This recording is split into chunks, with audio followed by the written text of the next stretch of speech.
bestowed on her. Thank you for taking good care of her. Lord, keep her always under your care and keep her always in good health and be a good girl always. Lord God, bless also the family. Keep us always safe. Bless each and every one. As we celebrate the birthday of Scarlett. This we ask in your holy name.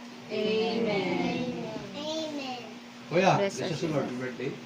Bless us, O Lord, in this thy gift. Which are about to receive from thy bounty to Christ our Lord. Amen. Amen. The Father, the Son, Holy Spirit. Okay, sing na! Amen! Happy birthday to you. Happy birthday to you. Happy birthday, happy birthday, happy birthday to you. May the Lord God bless you.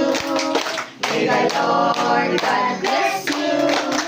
May the Lord God, may the Lord God, may the Lord God bless you. Happy birthday, Scarlett! Ano sabihin? Thank you. Wala, like the Sila sa ng torch.